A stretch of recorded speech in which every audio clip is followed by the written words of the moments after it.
우리의 생명이신 하나님 아버지, 아버지께서 택해 주시고 하루하루의 삶을 주님의 말씀 안에서 살아내게 하시니 감사합니다. 우리의 삶이 오직 주 안에서 두려움 없이 담대할 수 있도록 인도해 주심을 믿습니다. 오늘도 우리 안에 함께 하시어 예배의 자리로 불러주심 감사합니다. 오늘의 예배가 매주 주일에 드리는 습관의 예배가 되지 않게 하시옵소서. 지금 이 자리, 오늘의 이 예배에 함께 하시는 하나님을 느끼게 하시고 성령님의 역사하심을 경험케 되는 예배가 되게 하옵소서. 오늘의 예배로 우리의 신앙이 처음부터 다시 시작되게 하시옵소서. 우리의 심령을 뜨겁게 하시어 영적 회복의 시작이 되게 하시옵소서. 오직 하나님과 그 말씀을 신뢰함으로 하나님께 모든 것을 맡기고 멈출 수 있는 귀한 시간 되게 하실 줄 믿습니다. 말씀을 전하시는 주의 종을 붙드시어 오직 하나님의 말씀과 뜻이 중심되게 하시옵소서. 2026년 한 해를 시작하게 하시고 첫 달을 지내는 동안에도 저희의 삶을 지켜주신 주님의 은혜에 감사합니다. 2026년 강남교회는 70인의 제자가 함께하기를 기도합니다. 하나님을 사랑하며 하나님의 은혜 안에서 함께 사역하며 하나님의 나라를 함께 이뤄갈 동역자를 위한 기도를 멈추지 않게 하시며 우리 동역자 한 사람 한 사람이 주의 군사가 되어 주의 주를 전함을 두려움 없길 기도합니다. 행동케 하실 줄 믿습니다.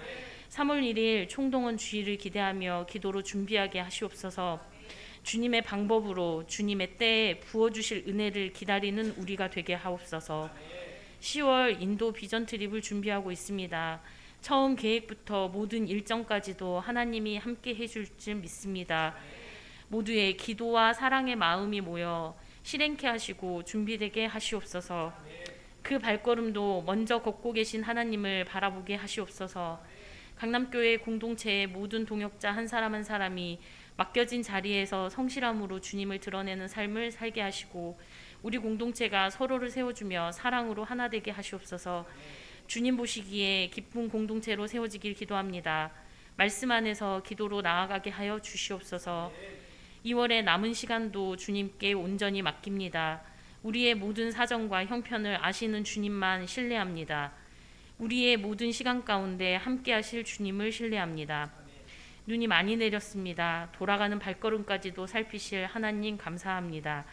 이 모든 말씀 우리의 생명되어 주신 우리 주 예수 그리스도의 이름으로 기도드립니다. 아멘.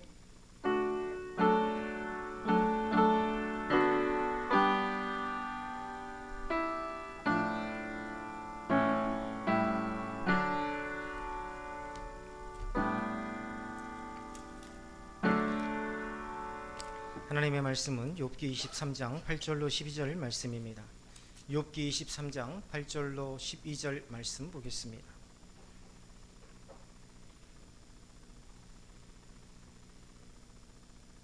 욥기 23장 8절로 12절 우리 한 절씩 교독해 올리겠습니다. 8절입니다. 그런데 내가 앞으로 가도 그가 아니 계시고 뒤로 가도 보이지 아니하며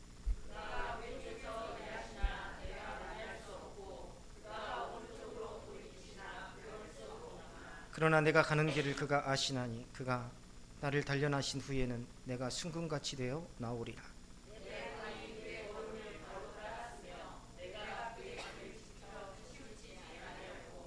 내가 그의 입술을 명령을 어기지 아니하고 정한 음식보다 그의 입의 말씀을 귀히 여겼도다. 아멘. 기도합니다. 자비로우신 아버지 하나님, 말씀 앞에 섭니다. 두렵고 떨린 마음으로 설 수 있도록 인도하여 주옵소서. 프랑스 출타 중이신 장로님 부부와 또한 암으로 투병하고 계시는 우리 정진이 안수 집사님, 또 미국에서 또한 하나님의 비전을 향해 나아가고 있는 우리 김태용 집사님, 또 서울에 계시는 우리 김예림 집사님과 아이들, 또 오늘 눈이 와서 오지 못하는 사랑하는 우리의 동역자들, 주님 하나님께서 모두 일일이 다 기억해 주옵시고 그들의 삶 가운데에 하나님의 살아계심이 증거되게 하옵시고 하나님께서 친히 그들을 오른손으로 붙드사 어떤 상황 속에서도 흔들리지 아니하고 굳건한 믿음으로 참으로 자기에게 주신 소중한 삶을 세워가기에 부족함이 없도록 인도하여 주옵소서. 예수님의 이름으로 기도드리옵나이다. 아멘. 우리 앞뒤 사람에 인사합니다. 주님의 이름으로 사랑하고 축복합니다. 오늘 눈이 와서 그런지 많은 분들이 못 오시고, 특별히 우리 장로님 부부가 프랑스 출타 중이시고, 우리 정지인이 안수 집사님도 서울에서 지금 임상 잘 임하고 있습니다. 어제 저녁에 우리 김숙자 권사님 혼자 내려오셔서 월요일날 진료가 있어서 내려오지는 못하고 정진이 안수 집사님은 서울에 계시는데, 우리 동역자들의 기도 가운데에 정말 기적적인 일들이 많이 일어나고 있다라는 것 말씀드리고, 지금 LA는 한참 덥다고 해요. 그래서 김태영 집사님께서 중고차를 빌려서 일을 보고 다니시는데 에어컨이 고장나서 차 안에서 먹고 자고 하는데 여러 가지로 어려움이 있으시다라고 중보기도를 요청해 오셨습니다. 건강하게 돌아올 수 있도록 해주시고, 또 서울에 방학 중에 서울에 출타 중인 우리 동역자분들을 위해서도 늘 기도해 주시기를 부탁을 드리겠습니다. 오늘 우리 강진 WFC에서도 맞죠? 네, 오셨습니다. 코치님이신가요? 네, 반갑습니다. 우리 강진 WFC 선수단과 또 우리 경기를 위해서도 늘 기도해 주시기를 부탁을 드리겠습니다. 창원에서 이쪽으로 오셔서 여러 가지로 심리적인 부담도 있고 경기에 대한 부담감도 있을 줄로 믿습니다. 새벽마다 우리 동역자들이 중보기도 하면서 많은 하나님의 놀라운 역사와 은혜가 이어지고 있다라는 것 말씀을 드립니다. 우리 멀리 보지 않아도 돼요. 우리 정진이 안수 집사님만 보아도 정말 순간순간이 기적 같은 일들이 계속 이어지고 있다라는 것, 우리 강진 WFC도 경기마다 하나님의 놀라운 역사와 기적이 이어지기를 주님의 이름으로 축복합니다. 욥기를 보면 우리는 신앙의 가장 깊은 골짜기로 지나고 있는 한 사람의 고백, 한 사람의 삶을 보게 됩니다. 극심한 고난이 계속되는 중에도 욥기는 그 어느 곳에서도 욥이 하나님을 부인했다는 사실을 기록하고 있지 않습니다. 오히려 욥은 하나님을 너무도 간절히 찾았습니다. 그런데 아무리 찾아도 하나님은 보이지 않으세요. 앞을 보아도 계시지 않으시고, 오늘 욥의 고백이 나오지 않습니까? 8절에 보면 얼마나 절절합니까? 내가 앞을 보아도 계시지 않으시고 뒤를 돌아보아도 느껴지지 않고 왼쪽과 오른쪽을 살펴보아도 하나님의 흔적을 발견하지 못한다. 답답하죠. 언젠가 전도사님이 그런 말씀을 하세요.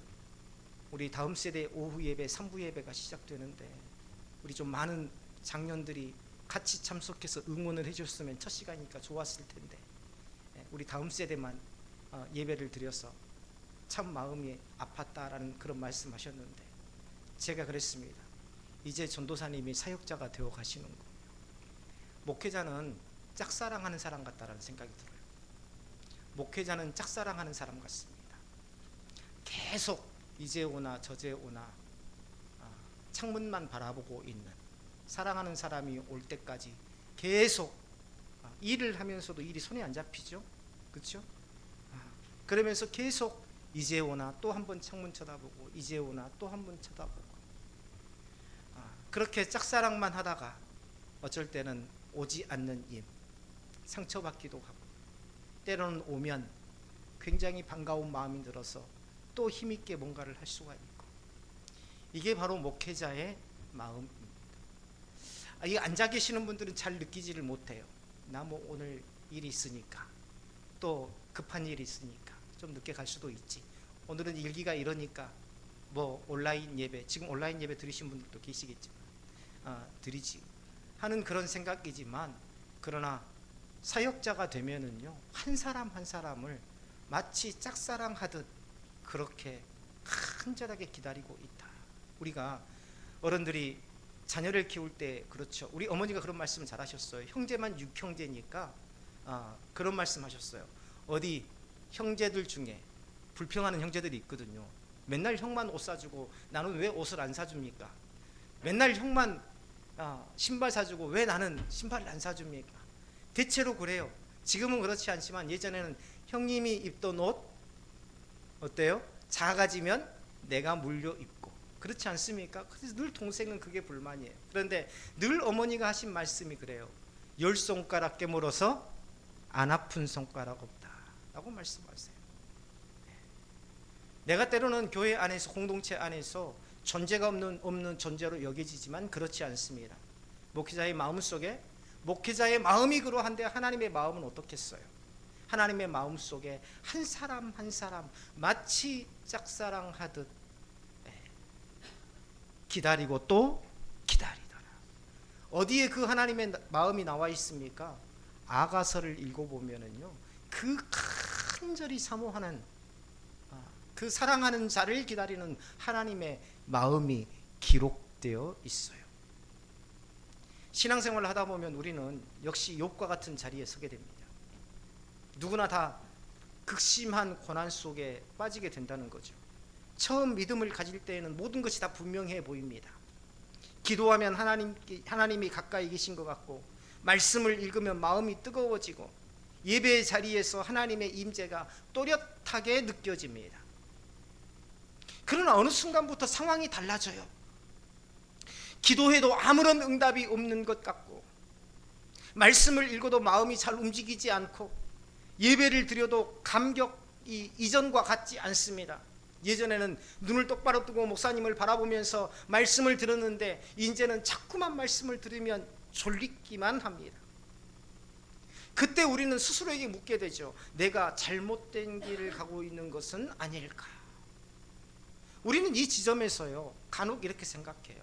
아, 내가 말씀에 졸리는 거 보니까 이제 교회를 바꿔야 할 때가 온 것 같아. 많은 사람들이 그렇게 해서 여깁니다. 그렇죠. 왜냐하면 그 교회가 이제 식상해진 거예요. 근데 그게 아닙니다. 우리는 다시 생각해야 돼요. 무엇을 생각해야 됩니까? 내 믿음을 돌아봐야 된다는 겁니다. 하나님께서 나를 떠나신 것은 아닐까라고 생각하기 이전에 내가 하나님 앞에 올바른 믿음을 가지고 있는가, 이것을 먼저 돌아보아야 되더라. 욥의 고백은 이러한 질문 앞에 서 있는 우리에게 깊은 위로와 방향을 제시해 줍니다. 욥은요, 하나님께서 보이지 않는다고 해서 하나님이 존재하지 않는다고 말하지 않습니다. 하나님이 안 계신다고 말하지 않고 계신 줄 알지만 지금은 보이지 않는다는 거예요. 이 차이가 굉장히 중요합니다. 신앙의 위기는 하나님이 안 계신 것처럼 느껴지는 데서 시작되지만, 신앙의 본질은 하나님이 보이지 않는 상황에서도 하나님이 계심을 신뢰하는 데 있습니다. 욥의 고난은 단순히 건강을 잃은 고통이 아니에요. 재산을 잃고 자녀를 잃고 명예를 잃은 것도 큰 아픔이지만, 그보다 더 깊은 고통은 하나님과의 관계에서 느끼는 거리감입니다. 하나님께서 침묵하시는 것처럼 느껴질 때 그 침묵은 욥의 마음을 더욱 무겁게 누르죠. 친구들은 욥을 찾아와서 나름대로 논리적인 설명을 제시합니다. 이 모든 일에는 이유가 있어. 네가 고난받는 일에는, 네가 고난받고 있는 것은 다 이유가 있대요. 내가 알지 못하는 죄가 있대요. 그래서 고난받는 거래요. 회개하면 다시 회복될 거래요. 우리는 욥의 친구들과 같이 고난받는 사람, 시련 가운데 있는 사람들한테 혹시 그런 말 하고 있지 않습니까? 당신이 고난받는 거에는 다 이유가 있을 거예요. 당신은 알지 못하지만 당신이 모르는 죄가 있을 겁니다. 회개하고 회복해야 됩니다. 그래야 이 고난이 끝납니다. 이렇게 욥의 친구들이 욥에게 이야기했어요. 그런데 욥의 마음은 그 어떤 설명으로도 채워지지 않습니다. 물론 욥기를 읽다 보면 욥은 자신이 고난받는 이유를 알고 싶어하고 때로는 하나님 앞에 따지듯 항변하기도 합니다. 그러나 욥에게서 느껴지는 강렬한 마음이 있어요. 그것은 그가 고난 중에도 하나님을 만나고 싶어 했다는 것입니다. 우리는 고난을 받으면 어떻게 돼요? 그 고난에서 벗어나려고 하죠. 그 마음이 더 강렬합니다. 그런데 욥은 그 고난 중에 어때요? 그 고난 중에 하나님을 만나고 싶어 했더라. 신앙은요, 문제의 해답을 얻어가는 과정이 아닙니다. 내가 문제가 있어서 하나님 앞에 나오고, 또 내가 문제가 있어서 하나님 앞에 구하는 것은 나의 마음이지만 신앙은요, 문제의 해답을 얻는 과정이 아니라 하나님과의 관계를 설정해 가는 거예요. 우리는 종종 신앙생활을 하면서 하나님께서 우리의 질문에 명확한 답을 주셔야 믿을 수 있다라고 생각합니다. 뭔가 교회를 나오면 내 삶이 달라지고, 뭔가 교회에 나오면 기도를 하면 내가 응답이 되고, 그래야 하나님을 믿을 수 있는 것 아닙니까? 자녀와 부모의 관계는요, 아무것도 해주지 않아도, 지금도 어머니 아버지가 하늘나라에 계시지만 저는요, 아버님만 생각하면 마음이 먹먹해지고 보고 싶습니다. 어제 형님들을 잠깐 만났어요. 오셨어요. 여기까지. 내가 주일 준비해야 되니까 식사를 하고 싶은데, 저하고 식사를 하고 싶은데, 형제들이 뭐 식사를 하고 싶은데 주일 준비를 해야 되니까 토요일 날 저녁에 여기까지 다 오셨어요. 식사를 하는데 형님들이 마침 오신다고 하니까 어머니 아버지 집에 이 대문 앞에다가 붙여놨던, 강화문 앞에다가 붙여놨던 이 뭡니까, 문패와 같은 게 있어요. 예쁘게 만들어 가지고 여기는 아무개와 아무개의, 사랑하는 아무개와 아무개의 집입니다. 이렇게 붙여놨던, 어머니 아버지 살아계실 때, 두 분이 계실 때 붙여놨던 그 명패가 있습니다. 그걸 지난번에 형님들이 그래요. 이걸 어떻게 어머니 아버지 묘소 사이에다가 이렇게 탁 넣어놨으면, 바닥에다 탁 넣어놨으면 좋겠다. 너가 한번 해봐라. 그래서 제가 가지고 왔어요. 나무로 된 명패를. 그래서 그것을 아크릴이 아니 에폭시를 부어가지고 굳혀가지고 안에다가 사진까지 탁 넣어가지고, 에폭시가 굳으니까는 굉장히 돌처럼 단단해집니다. 그걸 또 그라인더로 잘라가지고 사포로 문질러가지고, 사포로 문지르니까 뿌얘지잖아요. 그걸 또 광택제를 사다가 어제 막 시간 날 때마다, 쉬는 시간 날 때마다 막 갔다가 계속 문지르고 또 문지르고 할 때마다 어머니 아버지의 그 사진이 조금씩 밝아지는 그 모습을 보면서 힘든지도 모르고 계속 문질렀는데, 그걸 보면서, 그걸 만들면서 어머니 아버지 생각이 참 많이 났습니다. 어제 형님들한테 전해드렸더니 참 고생했구나 라고 말하시더라고요. 신앙의 문제는 지금 보이지 않는 어머니 아버지에게 무엇을 요구하는 게 아닙니다. 신앙은 그거예요. 부모와 자식의 관계가 지금 안 계시잖아요. 보이지 않잖아요. 그렇죠? 그래서 어머니 나 이거 해주세요, 아버지 나 이거 해주세요, 이런 관계가 아니라 그 관계성이에요. 늘 생각하고, 늘 바라고, 늘 소망하고, 내가 나중에 천국 가면 부모님 뵐 수 있을 겁니다 라는 그런 확신을 가지고 나아가는 것, 지금의 삶을 이겨내고 나아가는 것.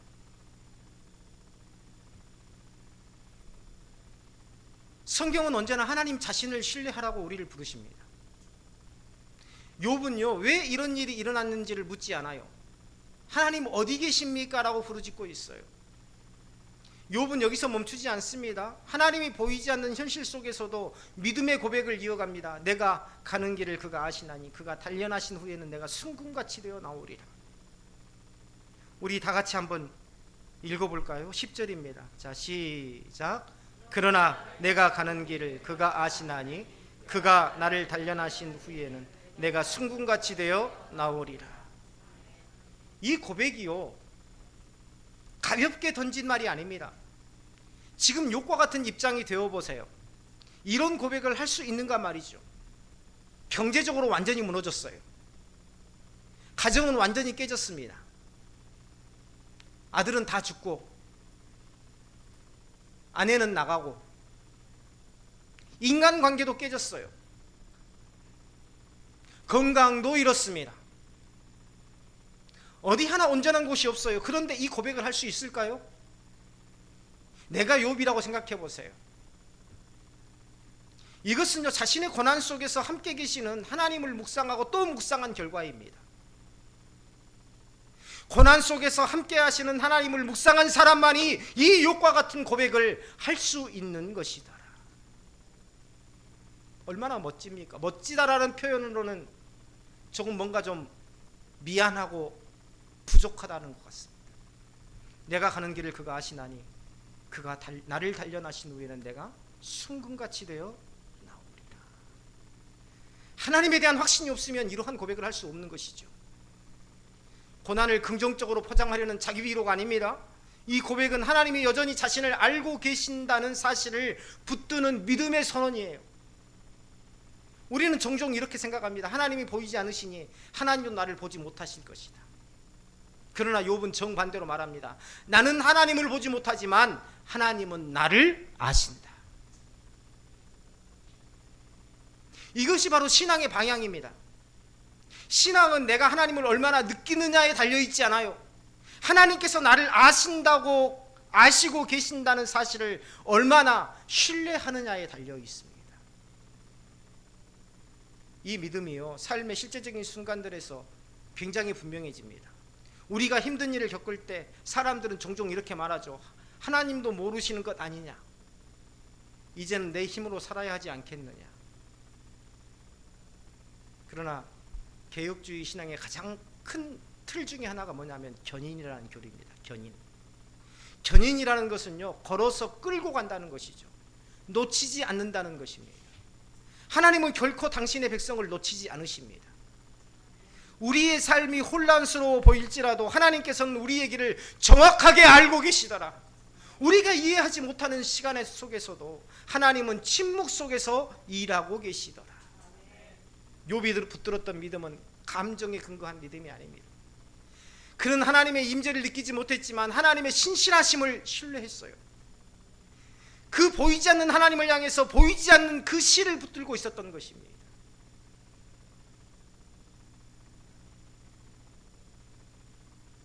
그 실은 기적이나 즉각적인 회복이 아니에요. 하나님께서 나를 아신다라는 확신입니다. 보이지 않아도, 만져지지 않아도 하나님께서 나를 아신다. 하나님께서 내 상황을 아신다. 이 믿음이 욥을 무너지지 않게 붙들고 있다는 것을 우리는 깨달을 수 있습니다. 보이지 않는 실, 우리 일상에서도 굉장히 중요합니다. 우리는 눈에 보이는 것에 익숙한 시대에 살고 있어요. 결과가 바로 나타나지 않으면 불안해하고, 즉각 변화가 보이지 않으면 실망하고, 신앙도 마찬가지입니다. 기도했는데 상황이 바뀌지 않으면 낙심하고, 말씀을 붙들었는데 삶이 달라지지 않으면 스스로 책망합니다. 그러나 하나님께서 일하시는 방식은요, 언제나 우리의 기대와 다르죠. 하나님은 눈에 보이지 않는 방식으로, 그러나 가장 정확하게 역사하시는 분이시더라. 욥은 자신이 왜 이런 확신을 가질 수 있는지 이어서 고백합니다. 그는 하나님의 말씀을 일정한 음식보다 귀하게 여겼다라고 말합니다. 내가 먹는 것보다, 먹지 않으면 사람은 죽게 되어 있어요. 여기에요, 사실은 뭐라고 되어 있습니까? 12절에 보면 내가 그의 입술의 명령을 어기지 아니하고 정한 음식보다 그의 입의 말씀을 귀히 여겼도다. 정한 음식보다 하나님의 말씀을 귀하게 여겼대요. 음식을 먹지 않는다는 것은 곧 죽음을 의미합니다. 이걸 바꾸어 말하면 내 생명보다 하나님의 말씀을 더 귀하게 여겼다는 말이에요.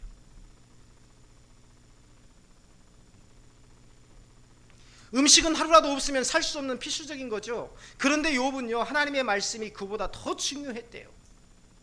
이 말씀이 그의 삶에서 실제적인 기준이 되었다는 겁니다. 욥의 일생 동안 그렇게 살아왔다는 거예요. 내가 먹는 것, 내가 입는 것, 내가 누구하고 관계를 갖는 것, 내 이런 모든 것들보다 하나님의 말씀이 가장 중요했더라. 신앙의 위기는요, 갑작스럽게 찾아오는 것처럼 느껴집니다. 어쩌다가 내가 이렇게 됐지? 어쩌다가 내 건강이 이렇게 되었지? 어쩌다가 우리 가정이 이렇게 되었지? 어쩌다가 내 삶이 이렇게 되었지? 하지만은요, 사실은 평소의 삶 속에서 그 깊이가 결정됩니다. 평안할 때의 말씀이 삶의 중심이었던 사람은 고난의 순간에도 말씀이 붙잡아줍니다.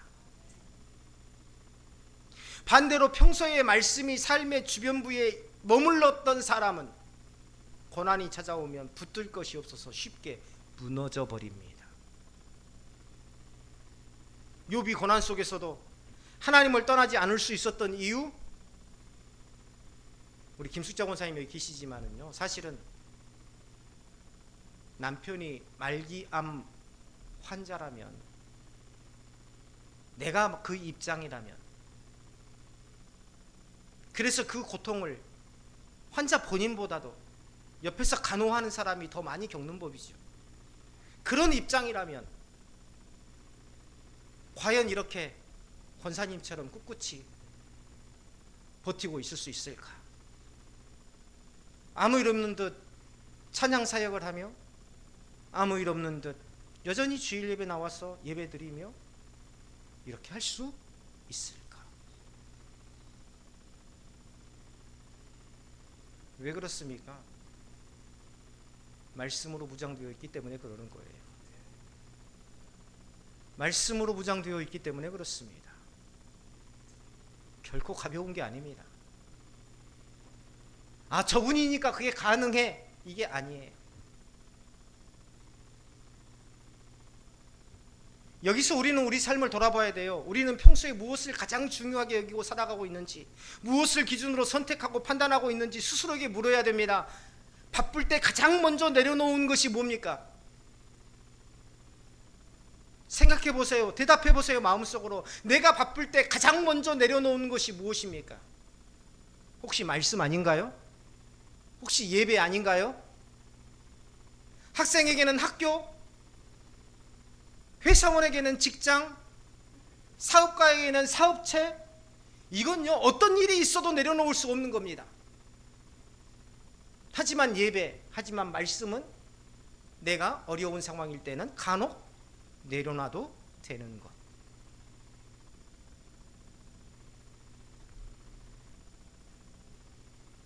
고난의 순간에 갑자기 믿음을 붙들려고 애쓰는 것도 중요하지만 그보다 더 중요한 것은 평소의 신앙 습관을 만드는 것입니다. 말씀 앞에 서는 습관, 성실히 주의 사역을 감당하는 습관, 그 습관은요 그냥 습관이 아닙니다. 놀라운 삶의 능력으로 나타나기 때문에 그 습관을 가져야 돼요. 그 습관. 하나님이 보이지 않는다고 해서, 하나님이 일하지 않으신다고 해서 하나님이 계시지 않는 것 아닙니다. 오히려 하나님은 보이지 않는 자리에서 더욱더 깊이, 더욱더 정확하게 역사하시더라. 욥의 고백은 이 진리를 삶으로 보여주고 있어요. 우리가 욥기를 읽으면서 아, 욥이라는 사람이 고난을 당했구나, 욥이라는 사람이 하나님을 신실하게 붙잡았구나, 이렇게만 잊지 않고 우리가 욥의 삶이 되어보세요. 경제적으로도 완전히 망했죠. 가정적으로도 완전히 다 파탄났죠. 자녀들이 다 하루아침에 다 죽었죠. 어제 누군가의 간증을 보았는데 대형교회에서 이 백주년 기념교회 이재철 목사님 아시죠? 이재철 목사님 교회에서 목회하시는 동안에 큰 사건이 두 번 있었답니다. 한 번은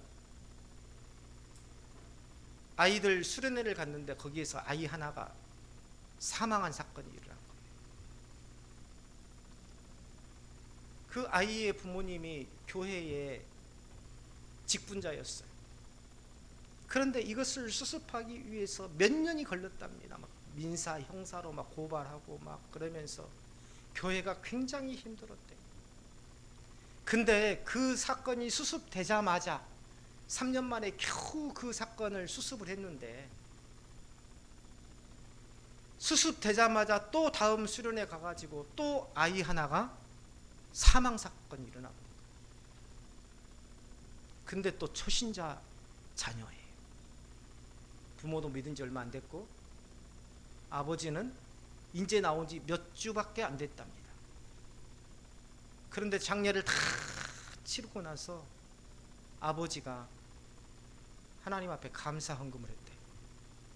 감사의 제목을 보니까 하나님 사랑하는 우리 아들 세례 교인으로 불러주셔서 감사.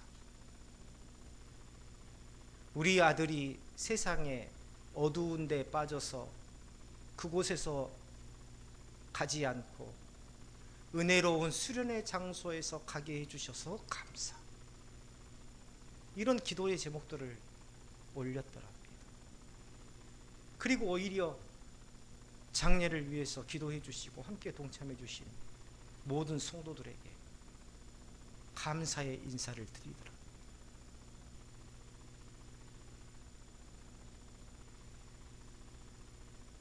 그 간증을 하는 것을 들었습니다.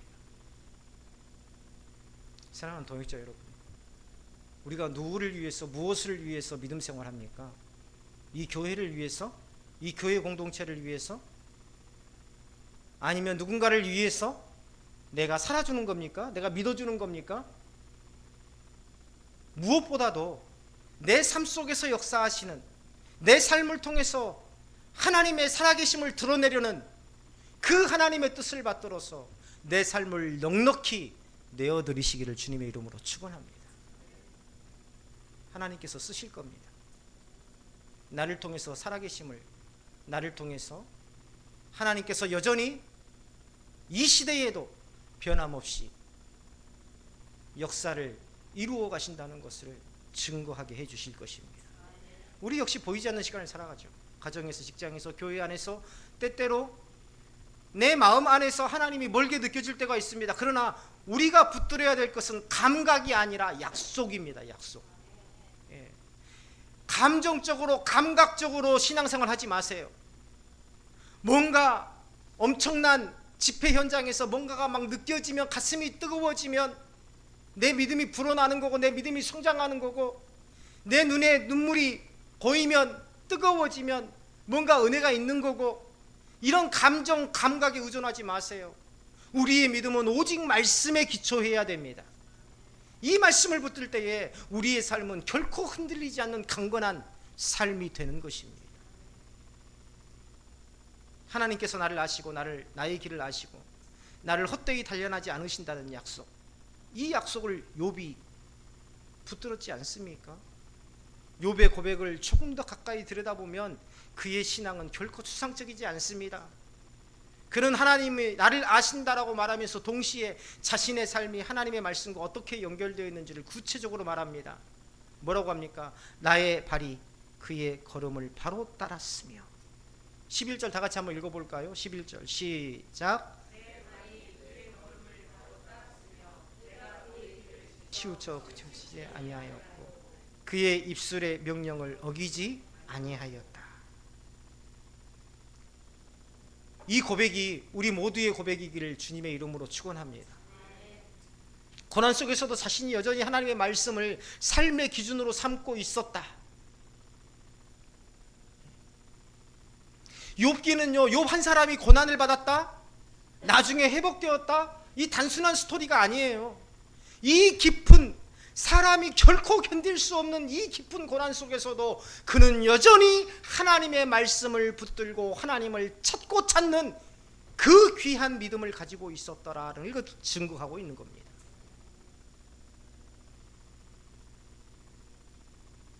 의연하게 고난을 이겨낼 수 있는 것, 저 사람의 의지가 강해서, 저 사람이 아직 살만해서, 그게 아닙니다. 말씀을 붙들고 있는 거예요. 하나님을 붙들고 있는 겁니다. 삶이 흔들리면요, 붙잡을 게 아무것도 없습니다. 그것도 내가 죽음에 이르는 그러한 만큼 건강을 잃었을 때, 경제적으로도 아무런 능력이 없을 때, 경제적인 능력이 떨어지잖아요. 그러면 내가 주변에 있는 사람들도 다 나갑니다. 다 떨어져 나가요. 다. 예, 그게 사회의 법칙이에요. 세상의 법칙입니다. 내게 얻을 게 없으면 다 떨어져 나갑니다. 제가 그걸 경험했잖아요. 아무리 나하고 신실한 관계인 것 같지만, 아무리 나하고 막역한 친구인 것 같지만, 내가 아무것도 없이 실패하면 자연스럽게 떨어져 나가기 시작합니다.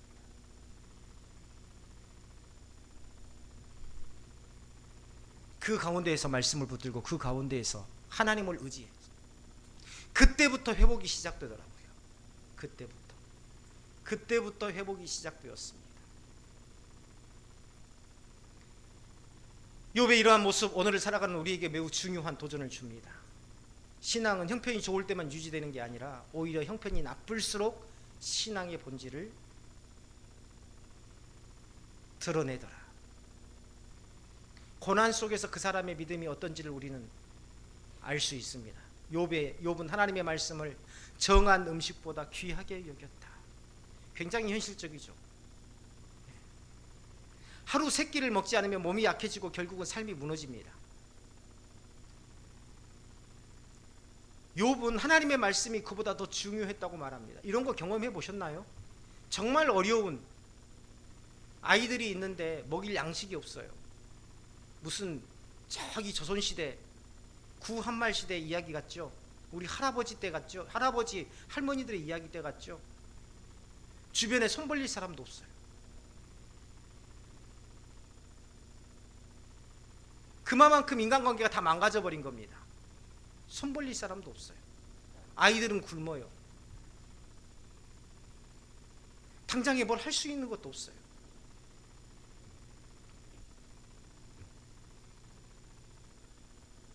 그런데 말씀이, 욥은 그러한 상황에서 말씀이 그의 삶을 지탱했다라고 고백하고 있는 겁니다.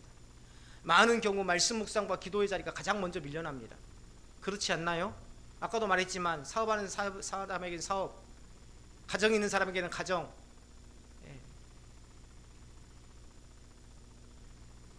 이 가정 회복 프로그램, 그걸 잠깐 기회가 있어서 봤는데 결혼 16년 차 된 부부가 이 서로 갈등을 조정하려고 나왔더거든요. 둘이는 참 사랑하더라고요. 보통 막 그 정도 되면 이혼하려고 하잖아요. 근데 둘이는 굉장히 사랑하더라고요. 근데 상담소에 나왔어요. 근데 남편이 아내에 대해서 이야기하기를 결혼 16년 차 됐는데요, 아내가 집을 치우지 않는데. 화면으로 보여준데 집안 온 구석구석이 막 난리예요. 완전히. 그리고 설거지를 안 하고 그대로 놔두길래 왜 설거지를 안 하냐고 했더니 식기세척기를 사달라고 했대요. 식기세척기를 사줬답니다.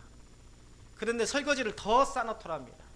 왜 싸놓냐 했더니 한꺼번에 해야 전기세가 덜 든다고. 이 남자가 하루에 1,000만 원을 봅니다. 한 달에 1,000만 원을 갖다 줘요, 집에다가. 근데 집안 청소를 안 한다. 아내가 아무 말 못해요. 그래서 상담가가 물어봤어요. 왜 그렇습니까? 왜 그렇게 못합니까? 했더니 아내는 말을 못하고 있는데 남편이 그러는 거예요. 너무 바쁩니다. 왜 바쁩니까? 일주일에 교회에서 4일을 5일을 가 있는데요. 일주일에 교회를 4일에서 5일을 가 있는데요. 그냥 예배만 왔다 갔다 하는 게 아니에요. 교회에서 살아요. 4일 5일을. 이게 정상적인 신앙생활이라고 생각하세요? 절대 그렇지 않습니다.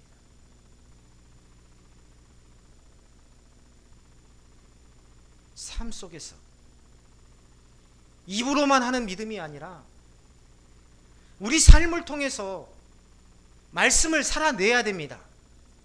말씀은 받기만 하고 말씀을 살아내지 않으니까 이런 현상이 생기는 겁니다.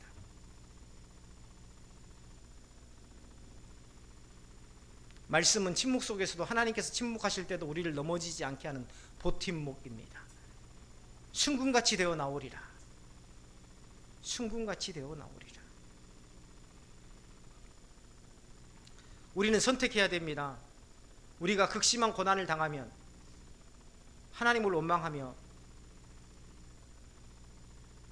내 신세 한탄을 해야 될지, 아니면 그런 상황 속에서도 하나님의 신실하심을 붙들 것인지.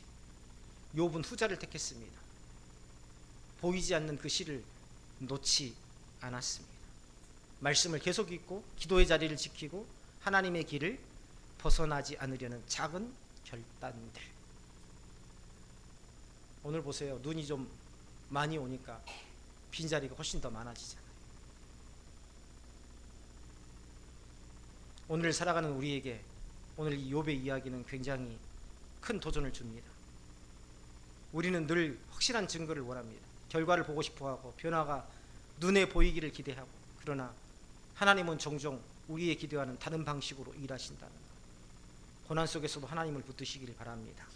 보이지 않으실지라도 멀리 계시지 않습니다. 항상 나와 함께 하십니다.